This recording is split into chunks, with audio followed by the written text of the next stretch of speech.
Hello students, आज हम पढ़ेंगे chapter number 10 single entry system. तो सिंगल एंट्री सिस्टम ये स्मॉल ट्रेडिंग कंसर्न के लिए यूज़फुल है। इस चैप्टर में हमको 3 चीज़ें रेडी करनी होंगी। क्या दिया है? To find out the financial position of the business under single entry system following statement are prepared. First है opening statement of affairs, second है closing statement of affairs, third है स्टेटमेंट ऑफ प्रॉफिट और loss. ये 3 चीज़ हम ready करेंगे जिससे हमारे business में हमको प्रॉफिट कितना है, लॉस कितना है ड्यूरिंग द अकाउंटिंग ईयर, ये हमको मिल जाएगा। ओपनिंग कैपिटल का फॉर्मूला है opening capital equal to opening assets minus opening liabilities. Closing capital का फॉर्मूला है closing assets minus closing liabilities. Opening capital और क्लोजिंग कैपिटल फाइंड आउट करने के लिए ये स्टेटमेंट ऑफ अफेयर्स का फॉर्मेट दिया है। इसके बेस पे हम ओपनिंग कैपिटल और क्लोजिंग कैपिटल फाइंड आउट करेंगे। In the books of debt death statement of affairs as on, ये फॉर्मेट है। ये liability side and asset side. Liability side में क्या क्या चीज़ें आती हैं? Salary creditors, bills payable, outstanding expenses, bank overdraft, bank loan. Asset side में आता है plant and machinery, furniture and fixtures, building, investments, सन्डी debtors, bills receivable, prepaid expenses, cash in hand, cash and bank, cash at bank. यहाँ का total करेंगे, जो difference amount आएगा इस difference amount को हम बोलेंगे कैपिटल। अगर वो ओपनिंग का डिटेल दिया है तो इसको हम ओपनिंग कैपिटल मानेंगे, अगर वो क्लोजिंग का डिटेल दिया है तो इसको हम क्लोजिंग कैपिटल मानेंगे।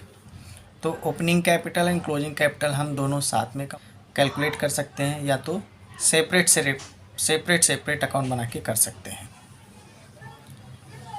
इस चैप्टर में हमको ये स्टेटमेंट ऑफ प्रॉफिट और लॉस का फॉर्मेट याद करना होगा, बिकॉज़ ये चैप्टर इस स्टेटमेंट पे डिपेंड करता है, इसलिए इस फॉर्मेट को हम लर्न करेंगे। स्टेटमेंट ऑफ प्रॉफिट और loss for the year ended, जो ईयर दिया रहेगा उस ईयर को यहाँ पे लिखेंगे। पर्टिकुलर्स का कॉलम, इनर अमाउंट का कॉलम, आउटर अमाउंट का कॉलम। सबसे पहले आएगा closing capital at the end of the accounting year. उसमें ऐड करेंगे drawing made during the accounting year in cash और इन काइंड। कैलकुलेशन करने के बाद जो अमाउंट आएगा उस अमाउंट में हम लेस करेंगे एडिशनल कैपिटल, और कैलकुलेट करेंगे जो अमाउंट आएगा उसको हम बोलेंगे एडजस्टेड क्लोजिंग कैपिटल। फिर लेस करेंगे opening capital at the beginning of the accounting year. फिर कैलकुलेशन के बाद जो अमाउंट आएगा उस अमाउंट को हम बोलेंगे प्रॉफिट बिफोर एडजस्टमेंट। फिर उसमें ऐड करेंगे हम income and gain during the accounting year.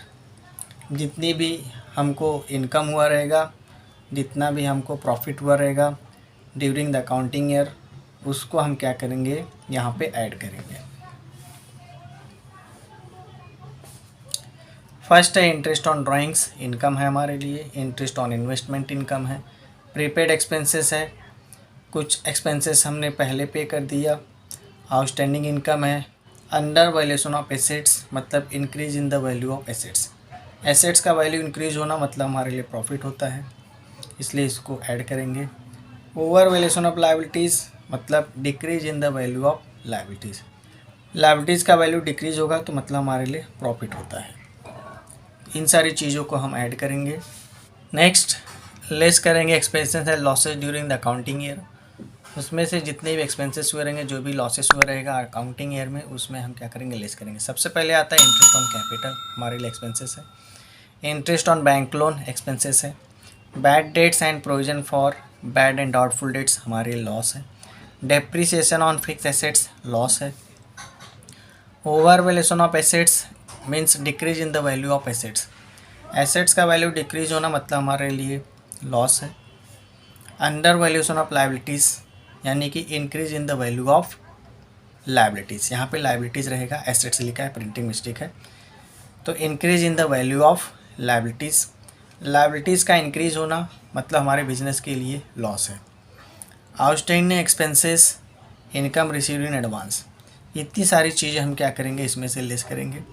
Calculation करने के बाद जो फाइनल अमाउंट आएगा उस फाइनल अमाउंट को हम बोलेंगे नेट प्रॉफिट और net loss during the accounting year. इस तरह से ये फॉर्मेट कंप्लीट होता है। इस फॉर्मेट को हमको क्या करना, लर्न करना है। इसी के बेस पे ये पूरा चैप्टर डिपेंड करता है। आई होप आप इस फॉर्मेट को लर्न करेंगे और किसी भी तरह का प्रॉब्लम आप सॉल्व कर सकते हैं। Thank you so much.